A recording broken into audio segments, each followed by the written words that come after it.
এ পর্যায়ে আমাদের সামনে বক্তব্য রাখবেন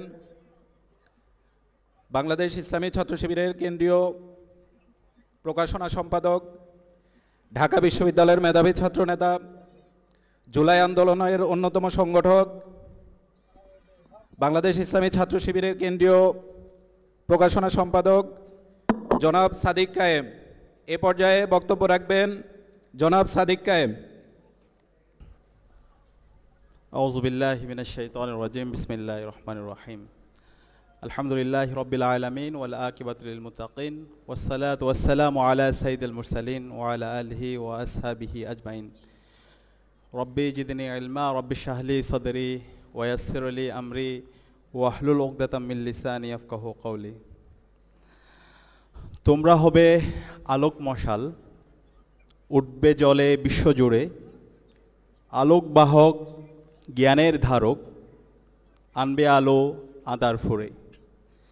বাংলাদেশ ইসলামী ছাত্র শিবির ঢাকা মহানগর পূর্ব কর্তৃক আয়োজিত আজকের কৃতি শিক্ষার্থী সংবর্ধনা উপস্থিত আমন্ত্রিত অতিথিবৃন্দ, উপস্থিত সম্মানিত অভিভাবকবৃন্দ এবং প্রিয় কৃতি শিক্ষার্থী ভাই এবং বোনেরা, আসসালামু আলাইকুম ওয়া রাহমাতুল্লাহি ওয়া বারাকাতুহু। আমরা কি সবাই একসাথে সালামের জবাব দিতে পারি? সবাই অনেক ক্লান্ত মনে হচ্ছে। আল্লাহ রাসূল ইসলামের একটা হাদিস আছে, আল্লাহ রাসূল ইসলাম বলেছেন, তুতিউমুত তুআম ওয়া তুকরিউস সালাম আলা মান আরাফতু আলা মান তারিফ। তোমরা দুইটা কাজ বেশি বেশি করবা, এর মধ্যে একটা হচ্ছে তুতিউমুত তুআম, তোমরা হচ্ছে বেশি বেশি খাওয়াবা, একজন আরেকজনের খাওয়াবা, এক বন্ধু আরেক বন্ধুরে খাওয়াবা, এক বান্ধবী আরেক বান্ধবীরে খাওয়াবা। এরপর হচ্ছে ওয়া তুকরিউস সালাম, বেশি বেশি তোমরা সালাম দিবা, আলা মান আরাফতু আলা মান তারিফ, পরিচিত অপরিচিত যাকে পাও। তো আমরা একটু সালামের জবাব দেওয়াটা হচ্ছে, সালাম দেওয়া হচ্ছে সুন্নাত আর সালামের জবাব দেওয়া হচ্ছে ওয়াজিব। তো আমরা সবাই একসাথে সালামের উত্তর দিতে পারি। আমি আবার সালাম দিচ্ছি আপনাদেরকে, আসসালামু আলাইকুম ওয়া রাহমাতুল্লাহি ওয়া বারাকাতুহু। মাশাআল্লাহ। আজকে যারা আমার সামনে উপবিষ্ট আছে, প্রিয় কৃতি শিক্ষার্থী ভাই এবং বোনেরা, গত 10 বছর ধরে আপনারা কঠোর সাধনা করেছেন, কঠোর পরিশ্রম করেছেন এবং সফলতার সাথে আজকে উত্তীর্ণ হয়েছেন। আপনারা A+ পেয়েছেন, সেই জন্য আজকে বাংলা ইসলামী ছাত্র শিবিরের পক্ষ থেকে আমরা আপনাদেরকে কংগ্রাচুলেট করছি। আমরা সবাই একসাথে করতালির মাধ্যমে সবাইকে আমরা কংগ্রাচুলেট করতে পারি। আমি বিশেষ করে ধন্যবাদ দিতে চাই, আজকে আমাদের এখানে আমাদের অসংখ্য বোনরা উপস্থিত হয়েছে। আমাদের এই বোনরা যারা আজকে A+ পেয়েছে, সফলতার সাথে উত্তীর্ণ হয়েছে, আমরা বিশেষভাবে আমাদের বোনদের জন্য করতালি দিতে চাই। আমরা যদি দেখি আমাদের ইসলামের মধ্যে 1450 বছর আগে আমাদের যারা বোনরা আছে, নারীরা আছে, তাদের নিরাপত্তা, তাদের অধিকারের কথা বলে গেছে। আল্লাহ রাসূল সাল্লাল্লাহু আলাইহি সাল্লামের জীবনী যদি পড়ি, কারণ পৃথিবীতে এমন কয়েকজন মানুষ আছে যারা দুনিয়াকে পরিবর্তন করে দিয়েছে, তো তার মধ্যে যদি আমরা একজন মানুষ দেখি, উনি হচ্ছেন রাসূলুল্লাহ সাল্লাল্লাহু আলাইহি ওয়াসাল্লাম। আল্লাহ রাসূল সাল্লাল্লাহু আলাইহি সাল্লামের প্রথম স্ত্রী, ওনার নাম কি আপনারা বলতে পারবেন? হযরত খাদিজা রাদিয়াল্লাহু তাআলা। মাশাআল্লাহ, আমার বোনেরা বলতে পারছে। তো খাদিজা রাদিয়াল্লাহু তাআলা একজন সম্ভ্রান্ত ব্যবসায়ী ছিল, সমাজের একজন প্রভাবশালী নারী ছিল। আমরা অনেক ক্ষেত্রে ইসলামে বোঝানো হয় ইসলাম মানে হচ্ছে একটু পেরোকিয়াল, ইসলাম মানে হচ্ছে নারীদের অধিকার হরণ করে, তাদেরকে অ্যাক্সেস দেওয়া হয় না। কিন্তু আমরা যদি দেখি 1450 বছর আগে সমাজের সবচেয়ে সম্ভ্রান্ত যে মানুষটা ছিল সেটা ছিল হযরত খাদিজা রাদিয়াল্লাহু তাআলা। এবং আল্লাহ রাসূল সাল্লাল্লাহু আলাইহি ওয়াসাল্লামের পাশে সবসময় ছায়ার মতো ছিল। রাসূল সাল্লাল্লাহু আলাইহি ওয়াসাল্লাম যখন খুবই কঠিন সময়গুলো যাচ্ছিল ওনার, ওই সময়ে সবচেয়ে বেশি সাপোর্ট দিয়েছিল হযরত খাদিজা রাদিয়াল্লাহু তাআলা। এবং পরবর্তীতে আপনারা জানেন আল্লাহ রাসূল ইসলামের দ্বিতীয় স্ত্রী হযরত আয়েশা রাদিয়াল্লাহু তাআলা, এবং তিনি অনেক প্রভাবশালী ছিলেন। হযরত আয়েশা রাদিয়াল্লাহু তাআলা তিনি 22-এর অধিক হাদিস বর্ণনা করেছে। ওই সময়ে নারীদের শিক্ষার কথা বলা, পাশাপাশি নারীদের অধিকারের কথা বলা, এবং হাদিসের মধ্যে এটাও আছে তিনি যুদ্ধও গিয়েছিলেন রাসূল সাল্লাল্লাহু আলাইহি ওয়াসাল্লামের সাথে। এবং এরপর যদি দেখি আমরা আল্লাহ রাসূল সাল্লাল্লাহু আলাইহি ওয়াসাল্লামের কন্যা হযরত ফাতেমা রাদিয়াল্লাহু তাআলা, আপনারা সবাই ওনার নাম জানার কথা, হযরত আলী রাদিয়াল্লাহু তাআলার স্ত্রী, এবং হাসান এবং হুসাইন রাদিয়াল্লাহু তাআলার ওনাদের সম্মানিত মা, রাসূল ইসলামের নাতনি। এই হযরত ফাতেমা রাদিয়াল্লাহু তাআলা যতদিন ছিলেন তিনি ততদিন ইসলামের অধিকারের কথা, নারীদের অধিকারের কথা, সমাজে মানুষের কল্যাণের কথা সারা জীবন তিনি বলে গিয়েছেন। তো এইভাবে যদি দেখি অসংখ্য সাহাবীরা আছে, নারী সাহাবীরা, যারা নারীদের অধিকার, সমাজে নারীদেরকে মেইনস্ট্রিম করা, সে কাজগুলো তারা করে গিয়েছে। কিন্তু আজকে আমরা যদি পাশ্চাত্যের কথা বলি, যারা আজকে উইমেন এম্পাওয়ারমেন্ট নিয়ে অনেক বলি আওড়ায়, তারা অনেকগুলো চার্টার তারা তৈরি করেছে, কিন্তু আমরা যদি দেখি আজকের যে আমেরিকা বিশ্বের মোড়ল, তারা নারীদের ভোটের অধিকার দিয়েছিল 1920 সালে। দেখেন কোন ধরনের হিপোক্রেসি। 1920 সালের আগ পর্যন্ত ওই সমাজে নারীদের কোনো অধিকারই ছিল না, কিন্তু 1450 বছর আগে আল্লাহ রাসূল সাল্লাল্লাহু আলাইহি ওয়াসাল্লাম এবং তার স্ত্রী হযরত খাদিজা রাদিয়াল্লাহু তাআলা, হযরত আয়েশা রাদিয়াল্লাহু তাআলা, আল্লাহ রাসূল ইসলামের কন্যা হযরত ফাতিমা রাদিয়াল্লাহু তাআলা এবং অসংখ্য সাহাবীরা, নারী সাহাবীরা, তারা সমাজের কল্যাণের কাজ করে গিয়েছেন, সমাজে তারা মেইনস্ট্রিম ছিলেন। তো সে কারণে আমরা বলতে চাই, আমরা যখন আমরা যে বিপ্লবের স্বপ্ন দেখি, সেই বিপ্লবটা যদি আমরা বাস্তবায়ন করতে পারি, তাহলে এই সমাজে আজকে নারীদের যে সংকটগুলো আমরা দেখতে পাচ্ছি, আজকে যে সমাজের মধ্যে রাহাজানি, দর্শন, এই কিছুই থাকবে না ইনশাল্লাহ। সমাজের মধ্যে ইনসাফ থাকবে, সমাজে আমাদের বোনদের অধিকার থাকবে, তারা নিরাপদে যে কোনো জায়গায় তারা যেতে পারবে, তাদের শিক্ষার অধিকার থাকবে, তাদের চাকরির অধিকার থাকবে। তো আমরা সেই ধরনের একটা সমাজ, সেই ধরনের সুন্দর একটা সমাজের প্রত্যাশা রাখি এবং আমরা বিশ্বাস করি আগামীর বাংলাদেশটি সেই ধরনের ইনসাফের বাংলাদেশ হবে। সেই ধরনের নারীদের অধিকার, আমাদের বোনদের অধিকার, আমাদের মাদের অধিকার, সেটা আমরা নিশ্চিত করবো ইনশাআল্লাহ। এবং আমরা যদি একটা সুন্দর জাতি গঠন করতে চাই, অবশ্যই আমাদের যারা বোনরা আছে, আমাদের সমাজে যারা ছাত্রীরা আছে, নারীরা আছে, তাদেরকে সবার আগে আমাদেরকে শিক্ষিত করতে হবে। নেপোলিয়ন বোনাপার্টের একটা কথা আপনারা সবাই জানেন, if you give me a good mother, I shall give you a good nation. আমরা যদি একটা ভালো নেশন তৈরি করতে চাই, অবশ্যই আমাদের মাদেরকে, আমাদের বোনদেরকে, তাদেরকে অনেক বেশি শিক্ষিত করতে হবে, তাদেরকে সমাজে মেইনস্ট্রিম করতে হবে, তাদের সকল অধিকার দিতে হবে। তো সে কারণে আজকে আমাদের এখানে বড় একটা অংশ আমাদের বোনরা তারা উত্তীর্ণ হয়েছে। আমরা আবারও তাদেরকে কংগ্রাচুলেট করতে চাই। সবাই একসাথে করতালির মাধ্যমে আমরা আমাদের বোনদেরকে কংগ্রাচুলেট করব।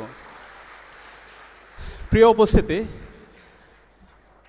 আমরা ইসলামী ছাত্র শিবিরের জায়গা থেকে আমরা এমন একটি সমাজ, এমন একটি রাষ্ট্র আমরা বিনির্মাণ করতে চাই, যেই সমাজে কোনো ধরনের বৈষম্য থাকবে না, যেই সমাজে সৎ, দক্ষ, আদর্শ, দেশপ্রেমিক নাগরিক তৈরি হবে এবং তারা আগামীর বাংলাদেশের বিনির্মাণ করবে। আজকে আমরা যদি আমাদের এই সমাজে দেখি, এই সমাজে যারা শিক্ষিত মানুষরা আছে, এই শিক্ষিত মানুষরাই সমাজের সবচেয়ে বড় বড় ক্ষতিগুলো করে। আপনাদের মতো, আমাদের মতো, আমাদের আগের প্রজন্ম তারা A+ পেয়েছে, গোল্ডেন A+ পেয়েছে, পরবর্তীতে বিশ্ববিদ্যালয়ে ভর্তি হয়েছে, এরপরে সরকারি আমলা হয়েছে অথবা রাজনীতিবিদ হয়েছে। পরবর্তীতে দেশের সবচেয়ে বড় ক্ষতির কারণ তারা হয়েছে, খারাপ খারাপ কাজগুলো তারা করেছে। তারা সমাজের কল্যাণের কারণ হতে পারেনি, বরং তারা সমাজের অভিশাপের কারণ হয়েছে। আমরা যদি বিগত ফেসিবাদ, খুনি হাসিনার গত 16 বছর অথবা এর আগেও যদি বাংলাদেশের গত 54 বছরের উপর যদি আমরা স্টাডি করি, আমরা দেখতে পাবো আমাদের যারা নেতৃত্বে ছিল তারা সবসময় অসৎ ছিল। তারা দেশের স্বাধীনতা, সার্বভৌমত্ব, অখণ্ডতাকে রক্ষা না করে বরং এটাকে বিক্রি করে দিয়েছে। তারা বড় বড় পজিশনে গেছে, সরকারের বড় আমলা হয়েছে, বড় নেতৃত্ব গিয়েছে, কিন্তু বড় বড় দুর্নীতিবাজ হয়েছে। এবং সেই দুর্নীতির বিরুদ্ধে, সেই রাহাজানের বিরুদ্ধে, সেই বৈষম্যের বিরুদ্ধে এই 24-এ একটা বিপ্লব হয়েছে। এবং সেই বিপ্লবে, সেই জুলাই বিপ্লবে আজকে আমার সামনে যারা উপস্থিত আছেন, আপনারা প্রত্যেকে একজন সহযোদ্ধা ছিলেন। এবং আমরা সবাই একসাথে জালেম হাসিনার বিরুদ্ধে আমরা সবাই ঐক্যবদ্ধভাবে আন্দোলন করেছি। আমাদের 2000 ভাই বোন শহীদ হয়েছে, 40,000 আমাদের ভাই বোন গাজী হয়েছে, এবং তাদের মাধ্যমে আজকে আমরা নতুন বাংলাদেশ পেয়েছি, আজকে আমরা আজাদি পেয়েছি। তো এখন এই নতুন বাংলাদেশটাকে যদি আমরা বিনির্মাণ করতে চাই, তাহলে আমাদেরকে সবার আগে যে কাজটা করতে হবে সেটা হচ্ছে নেতৃত্বের আমূল পরিবর্তন করতে হবে। আমি কি বোঝাতে পেরেছি? আমরা যদি আমাদের এই বাংলাদেশটাকে নতুনভাবে বিনির্মাণ করতে চাই, আমাদের শহীদদের যে আকাঙ্ক্ষা, সে আলোকে যদি আমরা নতুন বাংলাদেশ বিনির্মাণ করতে চাই, আমাদের এই নেতৃত্বের আমূল পরিবর্তন করতে হবে। গত 54 বছরে বাংলাদেশের যে নেতৃত্ব ছিল, যে বস্তাপচা নেতৃত্ব, যেই মোরাল ডিগ্রেডেশন সম্পন্ন লিডারশিপ, সেটাকে আমাদেরকে সমূল উৎপাটন করে নতুনভাবে সেখানে আমরা যারা সৎ, দক্ষ, আদর্শ, দেশপ্রেমিক মানুষরা আছি, আমরা যারা জুলাইয়ের সহযোদ্ধা আছি, আমাদেরকে প্রস্তুত হইতে হবে। আমরা যদি প্রস্তুত না হইতে পারি, তাহলে আবার আমাদের এই দেশ, আমাদের এই নেশন আবার ফেল করবে। তো সেই কারণে আমরা যারা কৃতি শিক্ষার্থী ভাই এবং বোনরা আছি, আমাদেরকে এখন থেকেই সেই প্রস্তুতি আমাদেরকে নিতে হবে, সেই স্বপ্ন আমাদেরকে থাকতে হবে। আমি কয়েকজন মানুষের এক্সাম্পল আপনাদেরকে দিব, যে মানুষগুলো এই সমাজের কল্যাণের কারণ হতে পেরেছিল, যে মানুষগুলো সবাইকে অনেক বেশি আলোড়িত করতে পেরেছিল। আপনাদের সবাই চেনার কথা, ইসলামী ছাত্র শিবিরের কেন্দ্রীয় সভাপতি, প্রথম যিনি কেন্দ্রীয় সভাপতি ইসলামী ছাত্র শিবির, যার হাত ধরে প্রতিষ্ঠা হয়েছে, শহীদ মীর কাশেম আলী। ওনার নাম কি আপনারা জানেন? শহীদ মীর কাশেম আলী, তিনি 1977 সালে 6 ফেব্রুয়ারি ইসলামী ছাত্র শিবির প্রতিষ্ঠা করেন। দেখেন একজন মানুষ চাইলে কত কাজ করতে পারে। তিনি ইসলামী ছাত্র শিবিরের মতো এত বড় একটা সংগঠন প্রতিষ্ঠা করেছেন, সংগঠন প্রতিষ্ঠা করে সারা বাংলাদেশব্যাপী এই সংগঠনকে ছড়িয়ে দিয়েছেন। এবং এই সংগঠন গত প্রতিষ্ঠার পর থেকে এদেশের সৎ, দক্ষ, আদর্শ দেশপ্রেমিক নাগরিক তৈরি করার জন্য কাজ করে আসছে। দেশের সকল অন্যায় অবিচারের বিরুদ্ধে সবসময় ইসলামী ছাত্র শিবিরের প্রতিটি কর্মী কথা বলে আসছে এবং আগামীর বাংলাদেশের নেতৃত্ব তৈরির জন্য কাজ করে আসছে, আগামীর প্রজন্ম তৈরি করার জন্য কাজ করে আসছে। এই শহীদ মীর কাশেম আলী ইসলামী ছাত্র শিবিরের দায়িত্ব শেষ করার পরে তিনি এই সমাজে এমন এমন কাজ করছে যেটা পুরো সমাজকে আলোড়িত করেছে। তিনি আজকের যে ইসলামী ব্যাংক আপনারা দেখতে পান, এই ইসলামী ব্যাংকের অন্যতম তিনি ফাউন্ডার ছিল। ওনার হাত ধরে এই যে ব্যাংকিং ব্যবস্থার যে একটা বিপ্লব হওয়া, সেটা শহীদ মীর কাশেম আলীর হাত ধরে হয়েছিল। বাংলাদেশে যে অসংখ্য প্রাইভেট প্রতিষ্ঠান দেখতে পান, এই প্রাইভেট প্রতিষ্ঠানগুলো যে এক্সপ্লোর করা, সেগুলো মীর কাশেম আলী ভাইয়ের হাত ধরে তৈরি হয়েছে। আজকে যে বাংলাদেশের যে ট্যুরিজম সেক্টর যে এক্সপ্লোর হওয়া, আজকে যে আপনারা অনেকে সেন্ট মার্টিনে গিয়েছেন, এই যে কক্সবাজার থেকে সেন্ট মার্টিনে যাওয়ার এই যে শিপগুলো, এগুলো সব ওনার আইডিয়া। ওনারাই প্রথম এই শিপগুলো নিয়ে আসা এবং এই ট্যুরিজম সেক্টরটাকে আরও এক্সপ্লোর করা, সেটা ওনাদের হাত ধরে তৈরি হয়েছে। আজকে যে ইবনে সিনা হাসপাতাল দেখতে পান এবং অসংখ্য এরকম প্রাইভেট হাসপাতাল, সেগুলো ওনাদের হাত ধরে তৈরি হয়েছে। আজকে যে আপনার অনেকগুলো শিক্ষা প্রতিষ্ঠান, প্রাইভেট বিশ্ববিদ্যালয়, স্কুল, কলেজ, এই প্রতিষ্ঠানগুলো ওনাদের হাত ধরে তৈরি হয়েছে। এবং সারা বিশ্বের যত ধরনের বড় বড় থিঙ্ক ট্যাঙ্ক প্রতিষ্ঠানগুলো আছে এবং বাংলাদেশে যে বড় বড় থিঙ্ক ট্যাঙ্ক প্রতিষ্ঠানগুলো আছে, সেগুলো শহীদ মীর কাশেম আলী ভাইদের হাত ধরে তৈরি হয়েছে। এবং একই সাথে আপনি যদি পার্বত্য এলাকায় যান, সেটা খাগড়াছড়িতে যান, রাঙ্গামাটিতে যান, বান্দরবনে যান, ওই এলাকার দুর্গম এলাকার যারা উপজাতি আছে, চাকমা, মারমা, ত্রিপুরা, রাকায়ন, ওই মানুষদের জন্য ওনারা কাজ করে গেছে। ওখানে হাসপাতাল করেছে, স্কুল করেছে, ওখানকার মানুষের কর্মসংস্থানের জন্য অসংখ্য ছোট ছোট প্রজেক্ট হাতে নিয়েছে। তো দেখেন একজন মানুষ চাইলে কত কাজ করতে পারে। তারা একজন মানুষ ছিল না, তারা এক একজন ব্যক্তি, এক একটা প্রতিষ্ঠান হয়ে গিয়েছিল। এবং সারা জীবন দেশের স্বাধীনতা, সার্বভৌমত্ব, অখণ্ডতার জন্য ওনারা কাজ করে গিয়েছে। এবং বিগত ফ্যাসিস্ট খুনি হাসিনা ওনাদেরকে যখন দেখছে তারা দেশের স্বাধীনতা, সার্বভৌমত্ব, অখণ্ডতার প্রশ্নে আপোষহীন এবং আগামীর প্রজন্ম তৈরি করার জন্য তারা সবসময় কাজ করে যাচ্ছে, সুতরাং তাদেরকে হত্যা করতে হবে। তাদের বিরুদ্ধে মিথ্যা প্রপাগান্ডা, মিথ্যা অভিযোগ নিয়ে এসে শহীদ মীর কাশেম আলীকে অন্যায়ভাবে শহীদ করা হয়, ফাঁসি দেওয়া হয়। কিন্তু আজকে পুরো প্রজন্ম তাদেরকে শ্রদ্ধার সাথে স্মরণ করছে। আমি আরেকজন মানুষের কথা বলি, দেখেন আল্লামা দেলোয়ার হোসেন সাঈদী, ওনার নাম কি আপনারা জানেন? আল্লামা দেলোয়ার হোসেন সাঈদী সারাটা জীবন তিনি ইনসাফের কথা বলে গেছেন, সারাটা জীবন তিনি স্টোরি টেলিং করেছেন, যেখানে গিয়েছেন দাওয়াতের কথা বলেছেন, কল্যাণের দিকে মানুষদেরকে ডেকেছেন। যখন খুনি হাসিনা দেখলো হচ্ছে ওনাকে কোনোভাবে কম্প্রোমাইজ করা যাবে না, তখন এই আল্লামা দেলোয়ার হোসেন সাঈদীকে অনেক দিন ধরে ওনাকে মিথ্যা মামলায় ওনাকে আবদ্ধ করে রাখা হয়েছিল। পরবর্তীতে ওনাকে মেডিকেল কিলিংয়ের মাধ্যমে ওনাকে হত্যা করা হয়েছে। কিন্তু আজকে পুরো প্রজন্ম মাওলানা দেলোয়ার হোসেন সাঈদীকে শ্রদ্ধার সাথে স্মরণ করছে। কিন্তু দেখেন ফ্যাসিস্ট হাসিনা গত 16 বছরে এবং তার যারা আমলা, তার যারা রাজনৈতিক দলের, তাদেরও তো অনেক ক্ষমতা ছিল, কিন্তু আমরা কি তাদেরকে স্মরণ করছি? হ্যাঁ, আমরা তাদেরকে স্মরণ করছি অভিশাপের সাথে। পুরো জাতি তাদেরকে আজকে অভিশাপ দিচ্ছে। তারা আমাদের এই দেশকে একটা জাহান্নাম বানিয়েছিল, বাংলাদেশের সকল সম্ভাবনাকে নষ্ট করে দিয়েছে, আমাদের হাজার হাজার কোটি টাকা এখান থেকে লোপাট করেছে। বাংলাদেশের পুরো প্রজন্মকে তারা তাদের নৈতিক অধপতনের জন্য যত ধরনের আয়োজন দরকার সেই আয়োজনগুলো তারা করেছিল। এবং এই জুলাইয়ে আমাদের 2000-এর অধিক ভাই বোনদেরকে শহীদ করেছে, 40,000 আমাদের ভাই বোন পঙ্গু হয়েছে এবং এক পর্যায়ে দেশ থেকে পালিয়েছে এবং পুরো জাতি তাদেরকে অভিশাপ দিচ্ছে। তো সুতরাং এতগুলো কথা বলার মূল কারণ হচ্ছে, প্রিয় কৃতি শিক্ষার্থী ভাই এবং বোনেরা, আমরা যতদিন বাঁচবো ততদিন এই সমাজের আমরা কল্যাণের কারণ হব, সোর্স অফ বেনিফিটের কারণ হব, সোর্স অফ গুড ডিডসের কারণ হব। আমরা কি পারবো? ইনশাল্লাহ। আমাদের এই সমাজে বেঁচে থাকাটা কল্যাণের কারণ হবে। আমাদের এই সমাজে বেঁচে থাকার মাধ্যমে মানুষ অনেক অনেক কল্যাণ পাবে, সদকে জারিয়ার কারণ হওয়া আমরা চলে যাব, কিন্তু আমাদের পরবর্তী প্রজন্ম আমাদেরকে শ্রদ্ধার সাথে স্মরণ করবে। আমরা এমন এমন কাজ করে যাব। এই জন্য আল্লাহ তাআলা আমাদেরকে এই দুনিয়ায় পাঠিয়েছেন।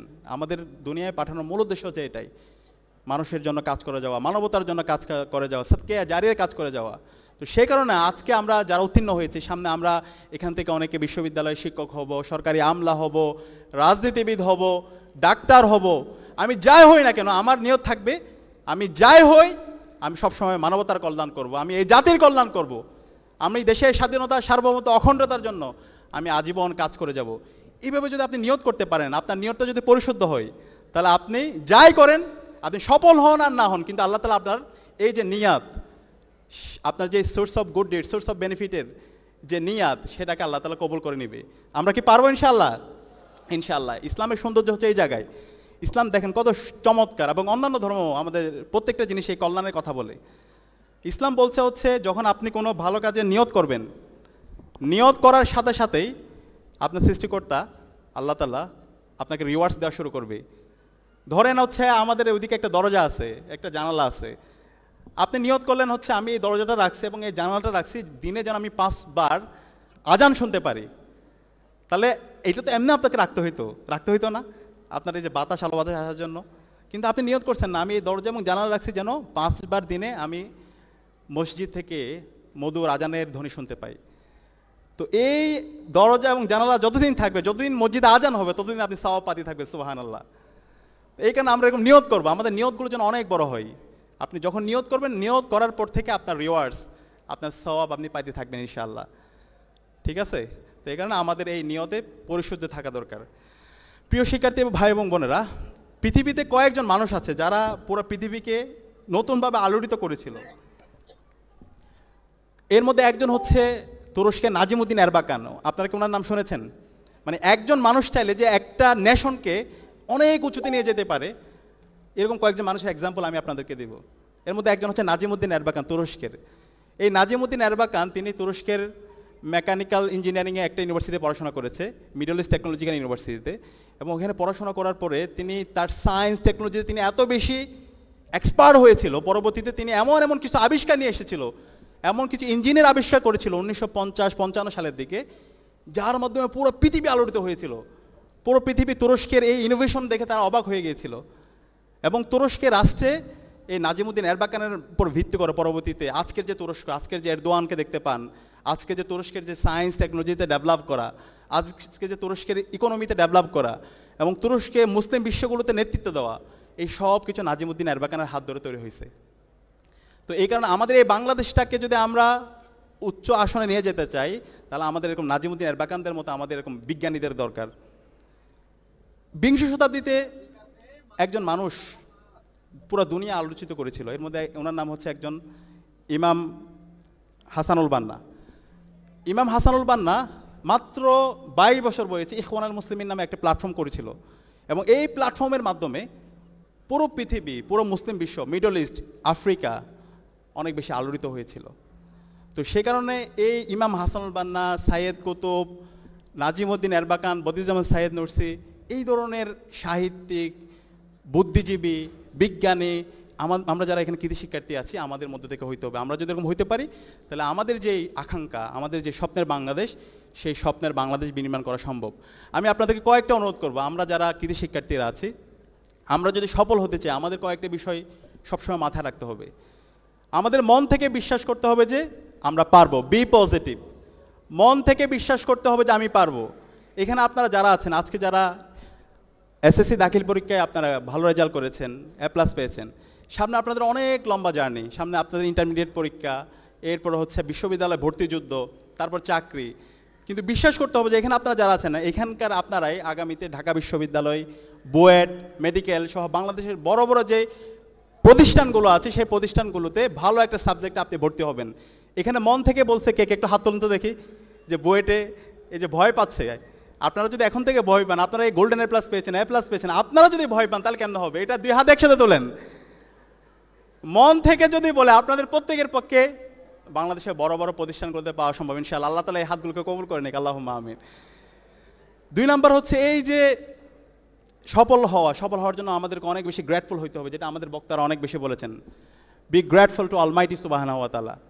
আমাদের সৃষ্টিকর্তার প্রতি অনেক বেশি কৃতজ্ঞ হইতে হবে। আমরা যদি মুসলমান হই, আমাদের আল্লাহর প্রতি অনেক বেশি কৃতজ্ঞ হইতে হবে। আল্লাহর কাছে আমাদেরকে বলতে হবে, 5 ওয়াক্ত নামাজ আমাদের কাছে বলতে হবে, এবং যদি পারি মাঝে মধ্যে একটু নফল ইবাদত করা, শেষ সাথে কিয়ামুল লাইল করা, তাহাজ্জুদের নামাজে গিয়ে আল্লাহর কাছে বলা। আল্লাহ তাআলা কোরআনের মধ্যে বলেছেন, ইয়া আইয়ুহাল্লাযীনা আমানু ইসতাঈনু বিস-সাবরি ওয়াস-সালাত ইন্নাল্লাহা মা'আস-সাবিরিন। আল্লাহ তাআলা বলছেন, হে বিশ্বাসীরা, তোমরা সালাত এবং সবরের মাধ্যমে আমার কাছে সাহায্য প্রার্থনা করো, নিশ্চয়ই আল্লাহ তাআলা ধৈর্যশীলদের সাথেই আছেন। এবং সবসময় দোয়া এবং জিকিরের মধ্যে থাকা। আল্লাহর কাছে চাইলে আল্লাহ তাআলা এত বেশি দিবেন, আপনি চিন্তাও করতে পারবেন না। এর পাশাপাশি আমাদের গ্রেটফুল হইতে হবে আমাদের পিতামাতার প্রতি। আমাদের আব্বা আম্মার মন থেকে দোয়া আসে এমন কাজ করতে হবে। আমাদের আব্বা আম্মা উফ বলে এই ধরনের কোনো কাজ করা যাবে না। আমরা অনেক ক্ষেত্রে ভুলে যাই আমাদের আব্বা আম্মার স্যাক্রিফাইসের কথা। দেখেন, আমাদের আব্বা আম্মা এত আমাদের পেছনে সময় দেয়, কখনো আমাদের কোনো ধরনের চাওয়া পাওয়া তারা অতৃপ্তি রাখে না। খেয়াল করবেন, আমাদের আব্বা আম্মার কলারগুলো ছিঁড়ে যায়, শার্টের কলার ছিঁড়ে যায়, জুতা ছিঁড়ে যায়, কিন্তু তাদের সেই শার্ট চেঞ্জ করে না, তাদের জুতা পরিবর্তন করে না, তাদের ডিভাইস পরিবর্তন করে না, কিন্তু আপনার আমার কোনো ধরনের অপূর্ণতা তারা রাখে না। তো আব্বা আম্মার মন থেকে দোয়া আসে, সেই ধরনের কাজ করতে হবে। আব্বা আম্মা যদি মন থেকে দোয়া করে, তাহলে এই পৃথিবীতে এমন কেউ নাই আপনাকে দমায় রাখতে পারবে। আমরা কি পারবো ইনশাআল্লাহ আমাদের আব্বা আম্মার মন থেকে দোয়া আসে এমন কাজ করার? ইনশাআল্লাহ। এবং এর পাশাপাশি আমাদের যারা পাড়া প্রতিবেশী আছে, আমাদের যারা আত্মীয় স্বজন আছে, তাদের মন থেকে দোয়া আসে এমন কাজ করতে হবে, তাদের প্রতি অনেক কৃতজ্ঞ হইতে হবে। আমাদের বন্ধুবান্ধব যদি কেউ একটু অসুস্থ হয়, তাদের একটু খোঁজখবর নিতে হবে। এই ধরনের ছোট ছোট কাজ, সেটা আপনাকে অনেক উঁচুতে নিয়ে যাবে, আল্লাহ তাআলা অনেক মর্যাদার আসন আসীন করবে। এর পাশাপাশি আমাদের কি হতে হবে? Consistent, B consistent. আমরা অনেক ক্ষেত্রে যে এখন A+, গোল্ডেন A+ পেয়ে মনে করি যে আমরা অনেক কিছু করে ফেলছি, কিন্তু ভাই এইটা আপনার লাইফের নতুন একটা জার্নি শুরু হচ্ছে। আলহামদুলিল্লাহ, একটা সফল হয়েছেন, আরও অনেকগুলো স্টেজ আছে। সেই স্টেজগুলোকে সফল হওয়ার জন্য আপনাদের জীবনের এই কনসিস্টেন্সি থাকতে হবে, পড়াশোনার একটা রুটিন থাকতে হবে। এবং সেই জায়গায় আমি আপনাদেরকে অনুরোধ করব, এটা আমি সব জায়গায় বলি, ইসলামী ছাত্র শিবির অসাধারণ একটা আমরা রিপোর্ট সিস্টেম ডেভেলপ করেছি। ইসলামী ছাত্র শিবিরের রিপোর্টটা দেখছেন কে? একটু হাত তোলেন তো এখানে। আমাদের আপুদের জন্য আছে এবং ভাইদের জন্য তো নিশ্চয়ই আছে। এই রিপোর্ট সিস্টেমটা যদি আপনি রাখতে পারেন, আপনার সেলফ ডেভেলপমেন্ট ইন্ডেক্সটা ক্রমাগত ঊর্ধ্বমুখী হবে। আমাদের এই রিপোর্টটা 24 ঘন্টার হিসাব আপনি ওখানে রাখতে পারবেন। আপনার রেগুলার কোরআন পড়তে হবে, আপনারা যারা মুসলমান আছে হাদিস পড়তে হবে, যদি অন্য ধর্মাবলম্বী হন আপনার ধর্মের যে রীতিনীতি আছে সেটা আপনাকে পড়তে হবে। এর পাশাপাশি আপনাকে রেগুলার পড়াশোনা করতে হবে, আপনাকে আমরা যারা মুসলমান আছে 5 ওয়াক্ত নামাজ পড়া, এর পাশাপাশি হচ্ছে কিছু সামাজিক কাজ করা, পত্রপত্রিকা পড়া, শরীরচর্চা করা, এবং সবার শেষে আত্মসমালোচনা। আপনি সারাদিন একটু চিন্তা করা, আমার যে কাজ, সেই কাজগুলো আমি করেছি কিনা, আমার কোনো জায়গায় গ্যাপ হয়েছে কিনা। এবং এই আপনার কাজ ফলো আপ করার জন্য আমাদের অনেক মেন্টর আছে, দায়িত্বশীল আছে, যারা আপনাকে মেন্টরিং করবে, আপনার কাজের ফলো আপ করবে, আপনাকে পরামর্শ দেবে। তো এই রিপোর্টটা আমি আপনাদেরকে সবাইকে রাখার অনুরোধ করবো। আপনার এই লাইফের কনসিস্টেন্সি, আপনার যে সফলতা, সেদিকে যদি আপনি যাইতে চান, অবশ্যই আমাদের এই রিপোর্টটা আপনারা রাখবেন। এবং এই রিপোর্ট আরেকটা অংশ হচ্ছে আপনাকে সাহিত্য অধ্যয়ন করতে হবে। এই সাহিত্য অধ্যয়নের মাধ্যমে কী হবে? আপনার নলেজের এক্সপ্লোরেশন হবে, আপনার কম্প্রিহেন্সিভ নলেজ তৈরি হবে। অনেক ক্ষেত্রে যেটা হয়, আমাদের যে বুকিশ নলেজগুলো আছে, পুঁথিগত জীবে বিদ্যা, সেটা কিন্তু আমাদের নলেজের জন্য সাফিসিয়েন্ট না।